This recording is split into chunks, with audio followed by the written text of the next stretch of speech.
Okay, so for this unit, we're going to be looking about safe food handling. And so this is chapters 17 through 20. And you guys are going to also have a whole course about this if you haven't yet taken food service sanitation. So you'll get a lot of detail about this information. So I'm not going to go over all of that in 100% detail like we will in that class because I don't want you to have to sit through it twice. But your book actually does a pretty good job of condensing this material down especially as far as what you need to make sure you know in the CDM role. So I would definitely encourage you to still read through all of these chapters, anything that you're unfamiliar with, kind of take notes on, ask me questions about in class, and we'll be going over some of these practice items, audits, checklists as a group in class as well. So first we're going to look at personnel. So as a dining service manager, a lot of times you will be the person in charge. So that person who's responsible for developing and enforcing any of those procedures at your facility to prevent foodborne illness. A certified food protection manager then has shown proficiency of required food safety information, normally passing a test through an accredited program, so like ServSafe on there.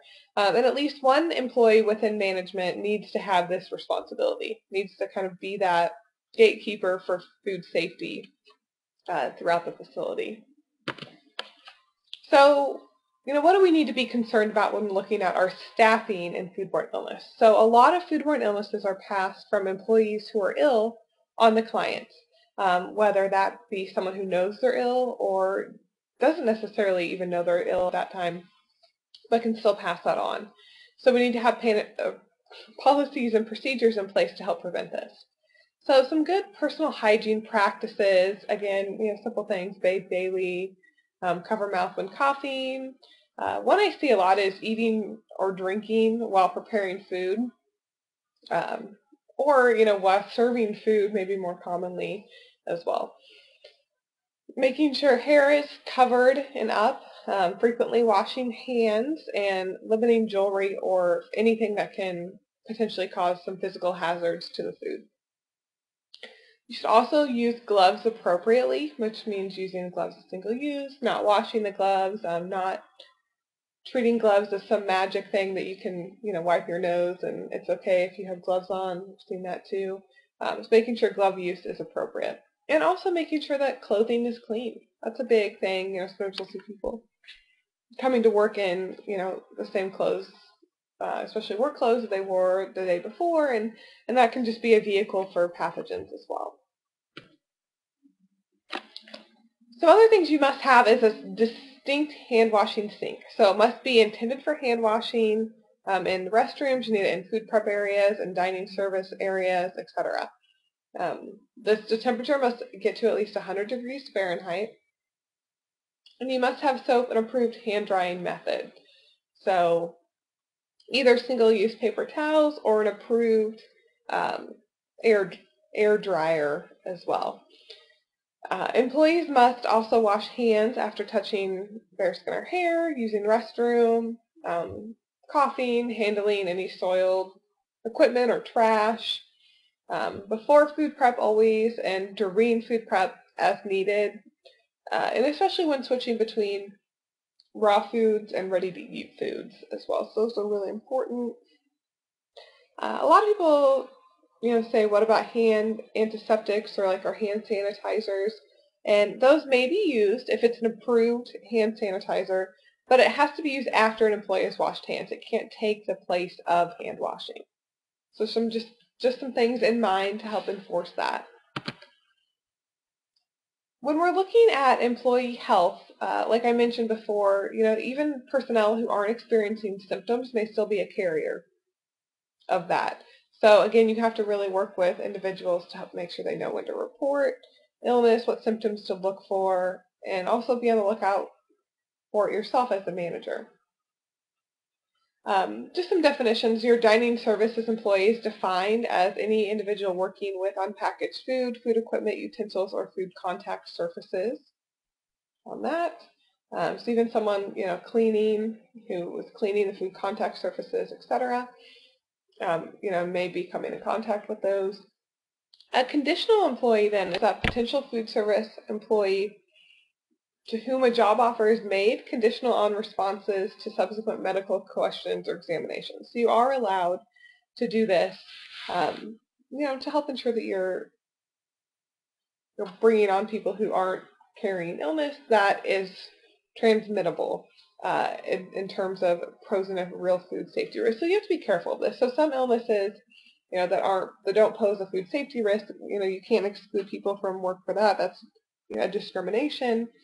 But some illnesses, especially hospitals, they may have a TB test requirement. They may ask questions, and if someone has symptoms of hepatitis A, that may be an exclusion. So some things to think about with that. So what is reportable health information? So a lot of these you have to report to, a supervisor. An employee has to report having norovirus, Shigella, Hep A, Salmonella, or Shiga-producing E. coli. And some of these have to then be reported further up through the food chain, through the health department, etc. Symptoms of a foodborne illness should also be reported. So any vomiting, anything like that should be reported. So how do you handle these situations as a CDM? Now, there are a couple things you can do. So you can completely exclude an employee from coming to work, and sometimes that is the best option, especially with certain types of illness. That's a big thing that they'll just say, we don't want to risk it. Don't come into work at all. There's other things you can do as far as restricting employees, and that could be, limiting their activities so there's no risk of transmitting foodborne illness. So they may be able to do something in the facility, but not directly preparing the food. Page 282 has a little bit more detail about that, and you go over that a little bit more in ServSafe as well. So what about the policies around employee health? So employees should sign a reporting agreement stating that they acknowledge responsibility for reporting their symptoms, conditions, diagnosis, etc. If you look at figure 17.3, this has an example of a health screening sample questionnaire. As far as, an agreement, they can also sign that says that they really have to report this. You also have to have a written employee health policy. So it needs to be written down. That way employees, can't say they didn't know they weren't supposed to come in if they had, a fever and vomiting. So really have that in writing is important as well.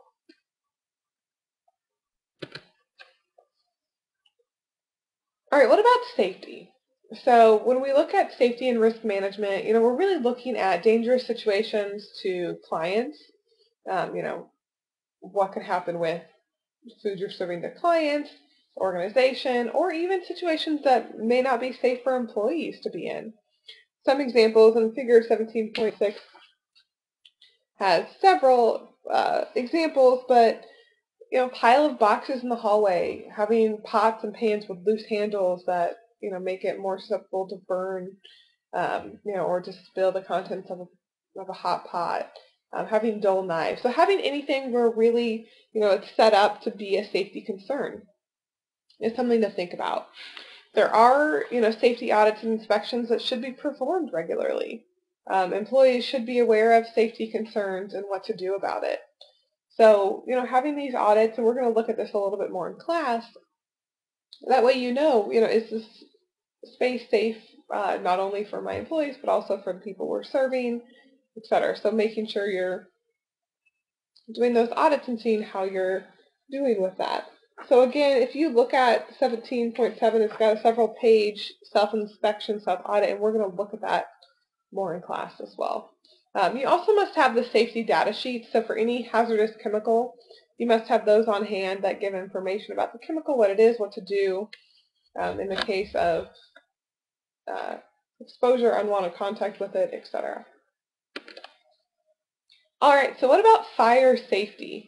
So employees should receive training annually on fire safety, and this can include everything. So fire prevention, how do we prevent fires in the kitchen?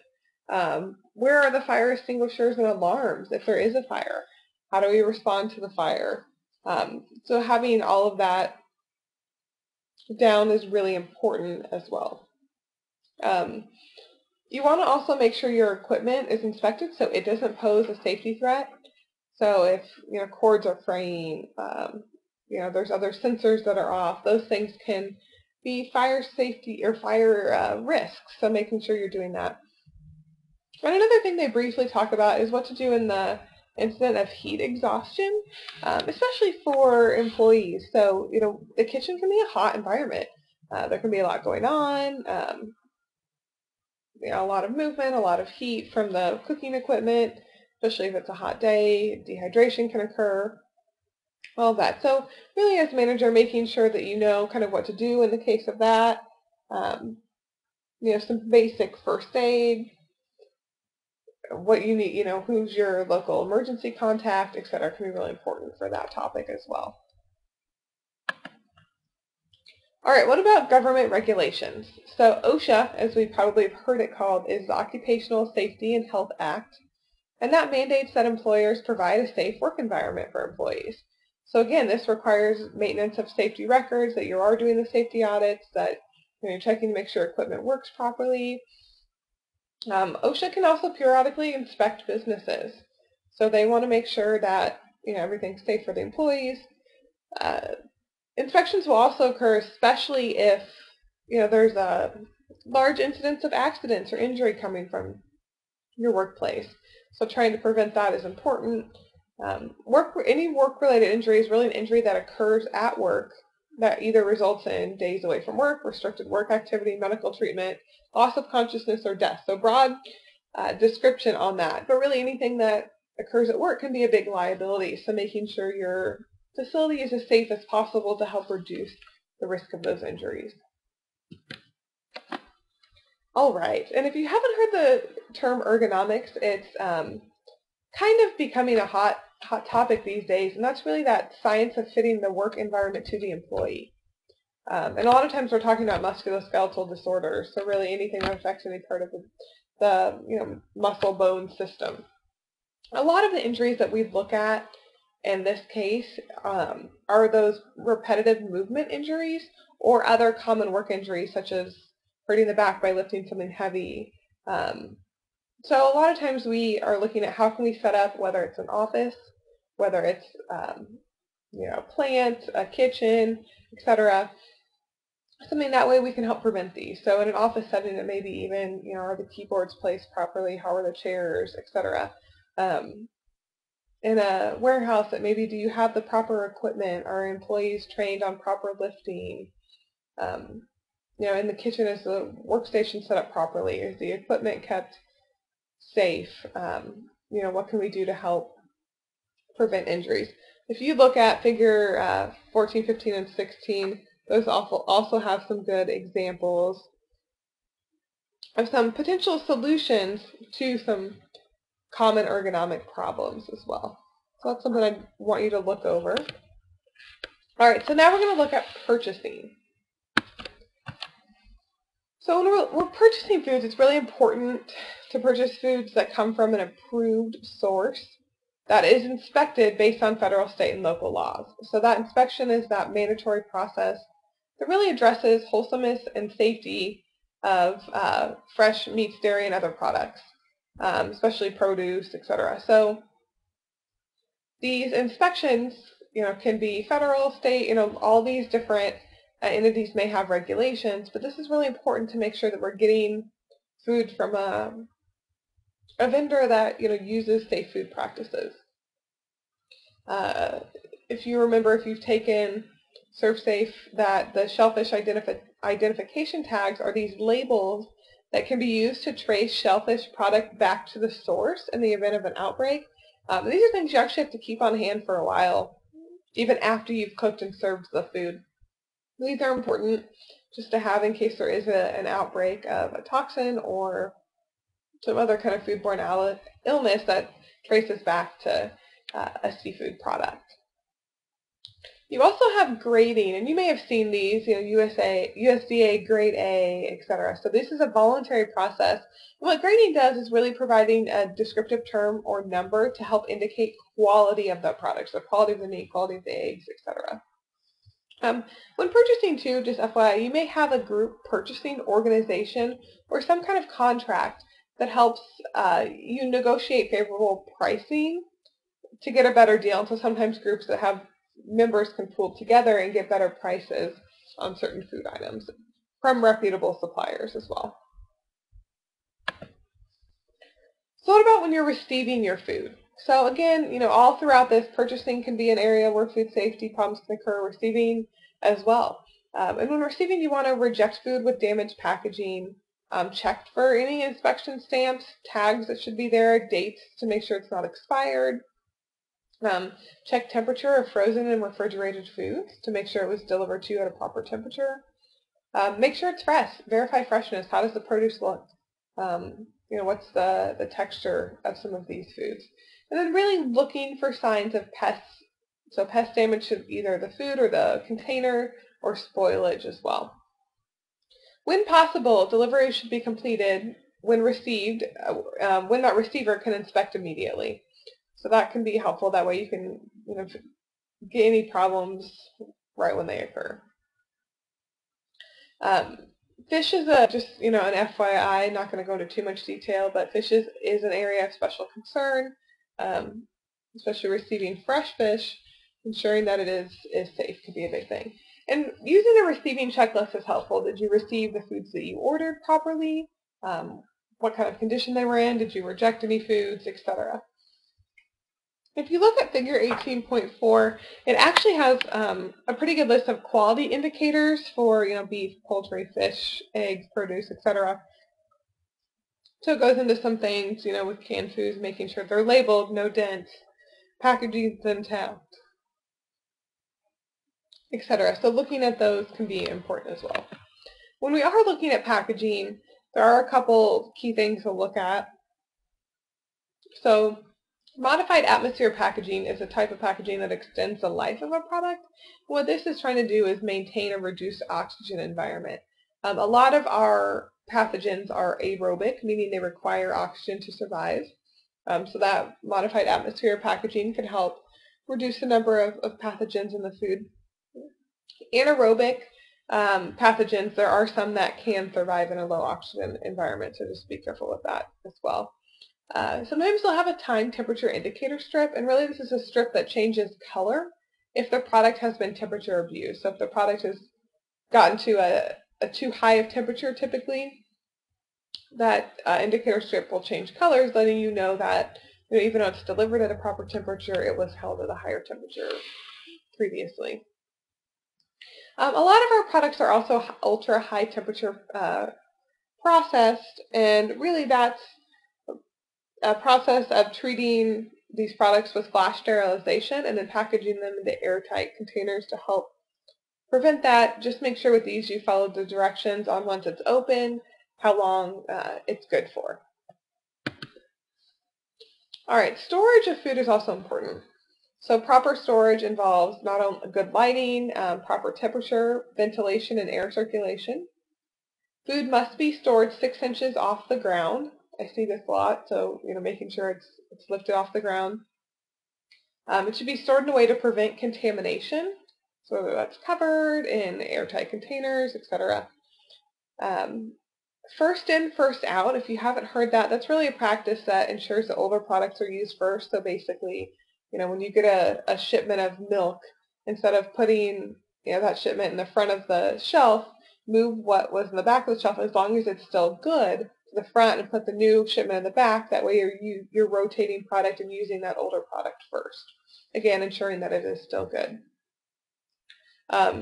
Food products should be labeled as appropriate. Sometimes we get that problem, things that thrown in the walk-in, they're opened, and they're not labeled, and we're not really sure what that is. So making sure you're labeling it, keeping storage logs up to date so you know what you have, what's being stored, and addressing any product recalls as needed.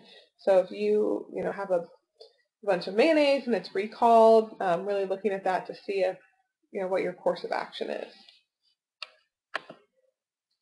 All right, so what about food prep? Safe food handling. So yes, storage, receiving, purchasing, all that can have impacts on food safety, but what we do with that food once we get it can also have major impacts. So a foodborne illness is pretty major public health concern. We've had some major outbreaks recently as well. And highly susceptible populations are more likely to experience a foodborne illness. So this may be preschool-age children, pregnant women, older adults, and then any others with compromised immune system. So they can definitely be highly susceptible. And a lot of times in a healthcare facility, you may have a higher percentage of highly susceptible populations than in, just say, a typical restaurant. So it's sometimes something that you have to really think about. You should always think about that when you're serving food as well. A foodborne illness outbreak is defined as 2 or more cases of a similar illness. And then they can really look and see what's going on, what caused it, etc. Foodborne infection is when pathogens enter the body in active state and continue to grow and cause illness. Foodborne intoxication or food poisoning is technically illness that occurs from a toxin or poison left from bacteria that are no longer alive that can cause illness. Now, again, we use the term food poisoning, kind of as a society. We kind of use those interchangeably. That really is what that foodborne intoxication is. And what makes this dangerous is that, even if we, leave chicken out at room temperature for too long, we leave it in the danger zone, it's gross, we get a lot of toxin production. Even if we cook it and we may kill all the bacteria, we may, while we're cooking it to the proper temperature, but those toxins aren't killed.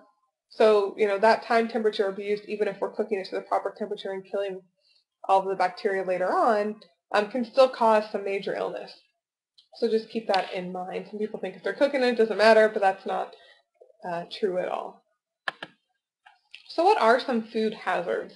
So we typically think of the biological when we think of foodborne illness, which is a lot of times what it is. So bacteria, parasites, virus, fungi, etc. You also have chemical, pesticides, toxic chemicals, other things like that. Allergens are technically considered a chemical hazard as well. And you have physical contaminants, so dirt in the food, broken glass, hair, anything like that would be considered a physical contaminant.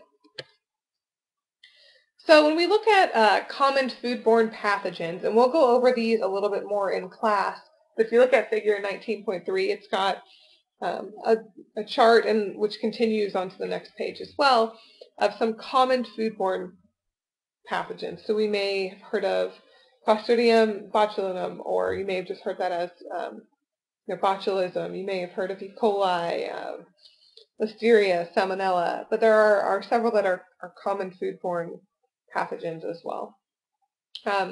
If you remember from ServSafe, they call it Fat Tom, but basically the fatwa that that's how you say it, that your book uses for that acronym. It's just a different way of kind of remembering these things. So it's your food, oxygen, temperature, time, water, and acidity. And if you look at it the other way, instead of water, they say moisture, but it's the same concept of that. And those are things that are needed for bacterial growth. Again, some can grow without oxygen. Different bacteria grows a little bit differently, but it's important to keep those things in mind. Another thing you'll hear is the PHF or TCS. I hear TCS a little bit more, but that's potentially hazardous food or time temperature controlled for safety foods. And those are just foods that are more susceptible to foodborne illness. So our meats are always typical, high TCS foods, etc.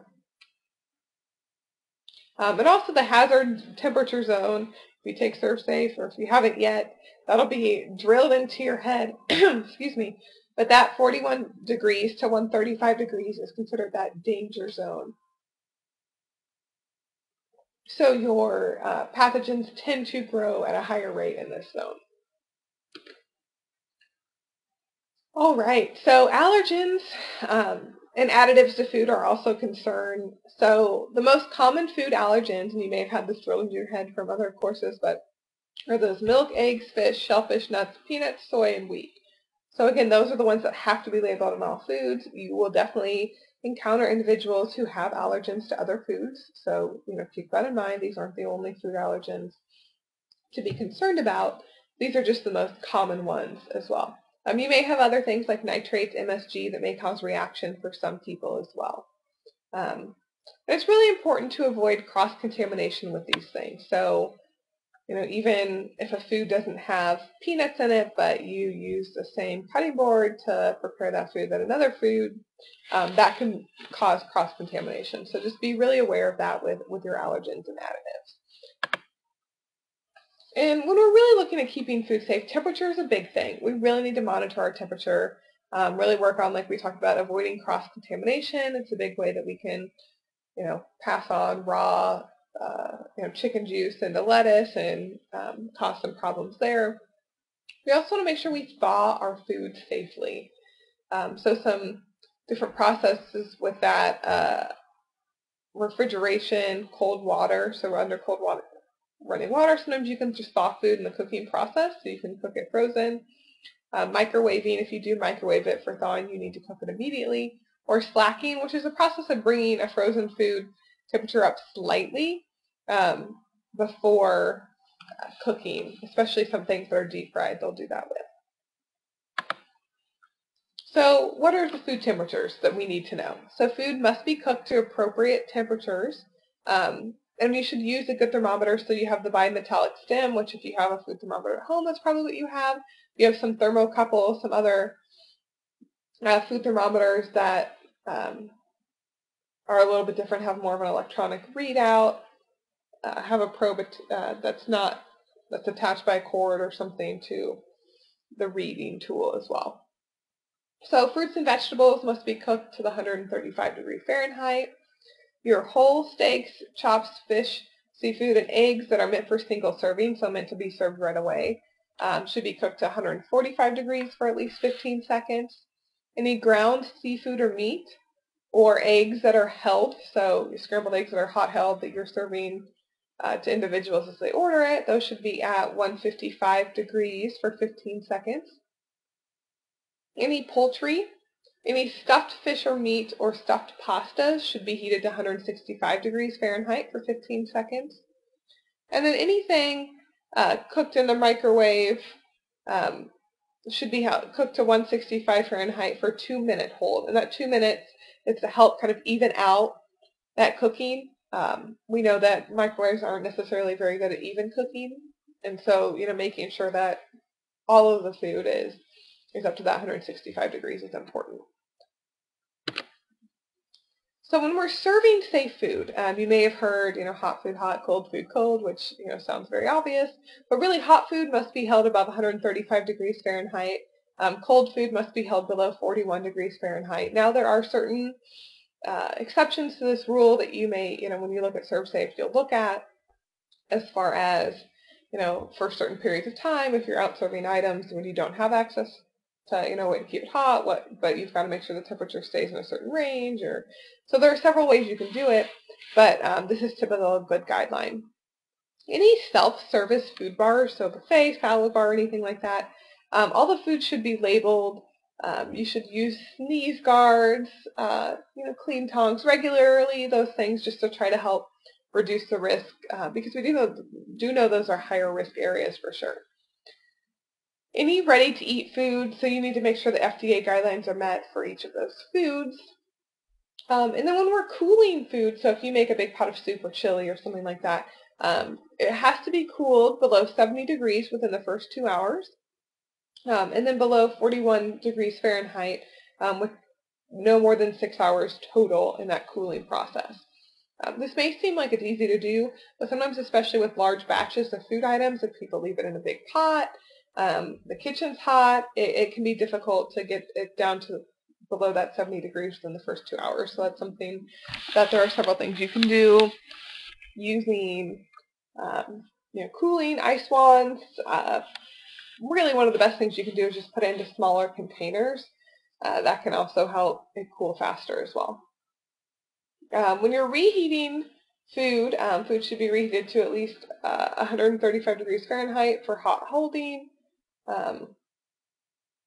Food should also be labeled with dates on that as well. That's really important. That way you know when something needs to be thrown out.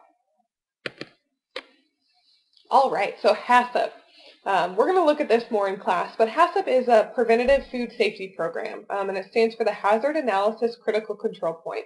And really the major point of HACCP is to really look ahead and think about, okay, where are the areas in my food service operation, what processes and procedures are more likely to have, problems, or where are some points in the process, we call them critical control points, where it is more likely that there would be, pathogen transfer from one food to the other, or temperature would be abused. So it's just trying to identify, evaluate, and then control any of those food safety hazards before there's a problem. So the 7 principles of HACCP: analyze hazards, identify those critical control points, establish limits then for the critical control points. So, what is acceptable? Establish monitoring procedures. So how are we going to, make sure that we're doing everything we need to do with these critical control points? What are corrective actions that we need to take if there's a problem? What's the record-keeping system? How are we going to keep track of any of these problems? And then what are we going to do to verify that this is working? So those are the basic 7 principles of HACCP. So really those critical control points, like I talked about, is that step in the flow of food, which, if not controlled, could lead to an unacceptable health risk for those who consume food. Again, that critical limit could be a characteristic of a biological, chemical, or physical nature that help you measure whether you've adequately controlled the hazard of the critical control point. You can look at figure 18 and 19 in chapter 19. That gives you some more ideas around some questions to ask with hazards, and then that critical control point decision tree to really decide, is something a critical control point or not. All right, like I said, we're going to be talking more about HACCP in class as well. All right, so the physical plant is the last chapter for the food safety, and that's really looking at what's your actual setup like, how does that help with food safety, etc. So an effective food safety management program from the FDA has those certified food protection managers. It has the standard operating procedures, or SOPs, as you'll hear them, for those critical operation steps. It has good equipment and facility design and maintenance. Has good record keeping of different cleaning activities, maintenance, any safety concerns, etc. It has proper manager and employee training on food safety. And there's ongoing quality control and assurance. And if you remember looking back to the beginning of the book, we talked about, kind of quality control as an ongoing process, not just waiting until there's a problem. So that's a really important step to be proactive in preventing food safety. You also have a lot of local, state, and federal regulations. So some, jurisdictions have different regulations than others. We're, in Kansas City, we're dealing with, we have different regulations on different sides of the state line. You've got Missouri and Kansas that have different regulations on these, so understanding those codes can be important. That FDA food code is there to assist different jurisdictions with really that science-based information for regulations. So hopefully they can use that. Figure 20.1 will give you the role of some of our other agencies. So the USDA also plays a role in inspecting, certain things like meat, poultry, and eggs. The CDC is really important for responding to any emergencies of foodborne illness. As well, you've got the National Marine Fisheries Service, which again is responsible for seafood quality. You've got the Department of Health and Human Services, which again can come survey, especially with the Center for Medicare and Medicaid Services. Again, they can be important for other health concerns regarding food as well. And then local governments do a lot of the day-to-day inspections, etc. So, it's a group effort for federal food safety. So when we have inspections, it probably goes without saying, but it's important to act in a professional manner with the inspectors. A lot of times areas that the inspectors will address include, how do you purchase foods? They may look at your purchasing inventory, purchasing vendors, how is food stored, food preparation and service policies, personal hygiene of employees, cleaning practices. So they may address any of those concerns as well. Inspections have been based on HACCP in some jurisdictions as well. So looking at HACCP plans and making sure you're following those as well. When you're really preparing for an inspection, really you should be prepared all the time.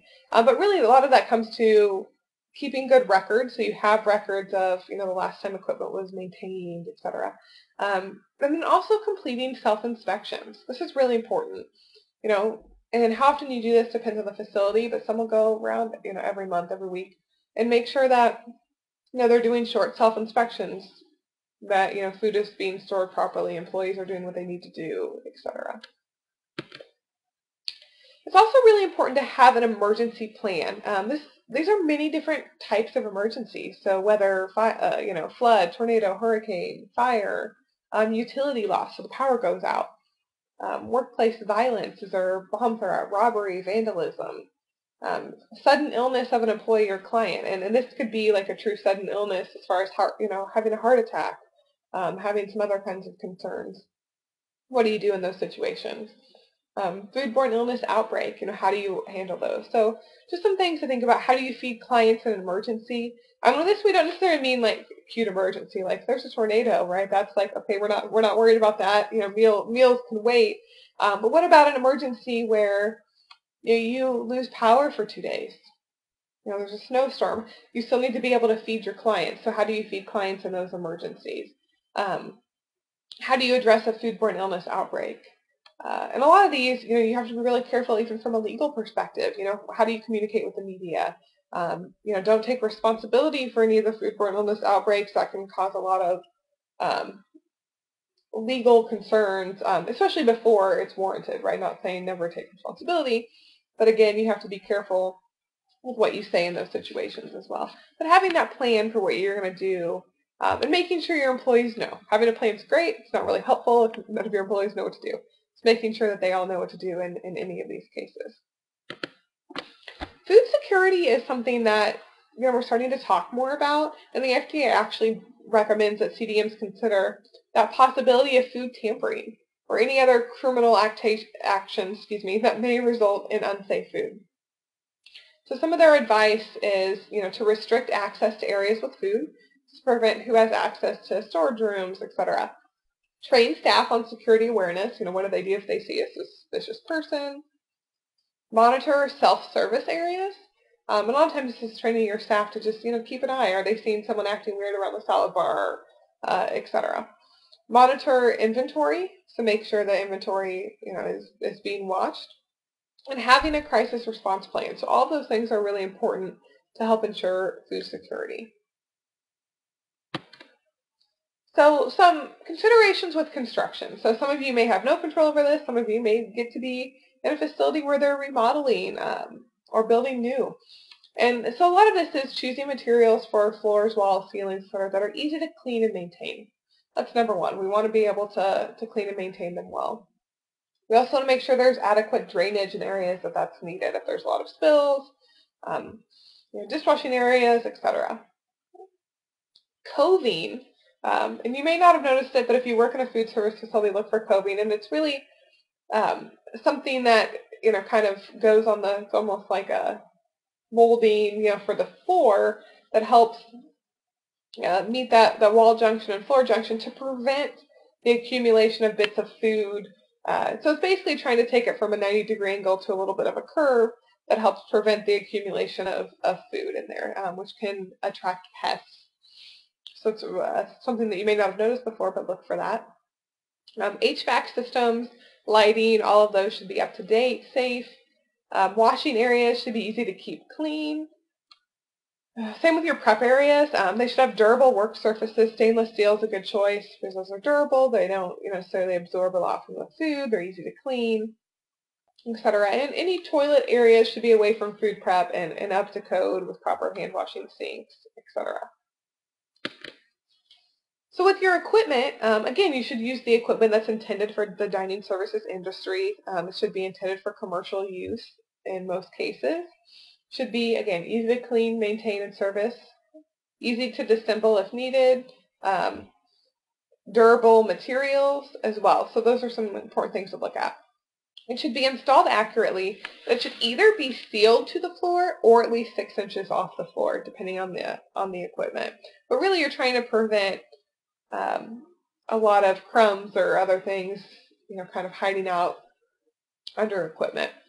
Cutting boards is something that a lot of times you'll look at, making sure that they're, kept clean, safe. But a lot of times there'll be ones where people will use different colors for different food types as a way to help reduce cross-contamination. Any thermometers that are used should be accurate, calibrated, meant for food service use as well. And in ServSafe, you'll look at kind of how to calibrate a thermometer as well. And again, all of your equipment should be calibrated regularly maintained. Is your refrigerator actually at the right temperature, etc.? So those things are important to look at. A cleaning program is also really important. I've seen restaurants that don't have cleaning programs really in place, or they've got a great idea of who's going to, what needs to be cleaned, but there's really no one saying, who's responsible for this task and keeping track of that. So that's really important. Making sure that there's, kind of a list of who's responsible for what cleaning tasks, what needs to be done after each shift, what needs to be done on a weekly basis. Is there a certain day of the week that you clean the walk-in? Kind of how does that work? Make sure you're using approved cleaning products is really important. That, and again, there's a difference between clean, which is free of visible dirt, and sanitary, so free of harmful levels of microorganisms. So, you could wipe down a cutting board with raw chicken so it looks clean, but that doesn't mean you got rid of all the salmonella. So again, making sure that you're keeping things need to be sanitized. Our sanitizers are those chemicals that destroy microorganisms. A lot of dishwashers do it with heat, so there are several ways to sanitize as well. Figure 20.5 has an example of a daily cleaning schedule, so that's just a way to look at that as well as who's responsible for cleaning what. And there are some also cleaning inspection checklists as well. But also if you look at page 366, 367, it gives some steps on, and we'll look at these as well, but the manual cleaning, sanitizing, or dishwasher, what temperature does it need to be at? What are the steps for doing that as well? So I would look over those as well. And having the preventative maintenance is also crucial. If you look at figure 20.11, you can also see, kind of a sample list of preventative maintenance. And this is really crucial to keep operation running safely and smoothly. Temperature logs should be kept for equipment when needed to make sure that your refrigerator is the proper temperature as well. Again, you may look at, what do you need to do with the food carts? How often do you need to clean the garbage cans? How often do you need to clean grease traps? So, having, kind of an idea of this in a chart and a log to keep this in the front of your mind is really important. It helps keep you accountable about actually doing it, especially something that you're only supposed to clean quarterly. It's hard to know, when did that really happen? So having logs, a lot of times they'll place a sheet on the actual equipment that you can look at and see when the last time it was done as well. And when you're looking at replacing equipment, again, sometimes it's decided based on need, cost, what's the cost of repairing it versus replacing it. And again, that's going to be a decision that's made based on your facility needs. All right, what about water and plumbing? So obviously that's really important. We don't typically think about these. We just assume it's okay. But you need to know the codes about water and plumbing needs. The FDA Food Code says that drinking water systems need to be flushed and disinfected before being placed back in service after a construction or emergency. So if something's shut down, what do you need to do to make sure your drinking water is safe? All water and ice used in there must be potable or safe to drink. Plumbing should prevent cross-connection, which is a link between, drinkable water outlet and unsafe water, so you want to make sure they don't mix. And backflow or back siphonage has happened. Backflow is when contaminated water flows back into potable water. And back siphonage is when water is siphoned back into the water supply after loss in water pressure. So kind of the same thing you're concerned about, again, is any of that contaminated water flowing back into the clean drinking water system. So just something to be concerned about and make sure that everything's okay. Air gaps are an unobstructed airspace between an outlet of drinking water and the flood rim of a fixture. And what this is supposed to do is really prevent that backflow or back siphonage. So again, these are important to make sure your plumbing is set up correctly on that, because that can create a bad situation. All right, and with chemical safety, you want to make sure that you follow the hazard communication standards. So it's a law that requires informing employees about chemicals they work with. So they need to know what's in the chemicals they're working with, design an employee protection program for your institute. So that way you know kind of what's going on, how are we going to prevent any chemical safety concerns. So where are we storing chemicals? So are they stored away from food? Are they stored and properly labeled? Can we make sure no one's going to mistake, cleaning powder for sugar? It's happened before. So make sure those are safe, and that you also have plans any particularly hazardous chemicals. Is it used in a well-ventilated area? Do people have to use it with gloves? Are people trained on how to properly use this? That safety data sheet that we talked about before, that's required for every chemical, and that addresses the safe use of the chemical. You need to also know what to use the chemicals for, and your employees need to know this as well, how to mix them, so do they need to be diluted, any protective equipment that's required, that material safety data sheet for the chemical, and what to do in case of a spill. All those things should be easily accessible to employees.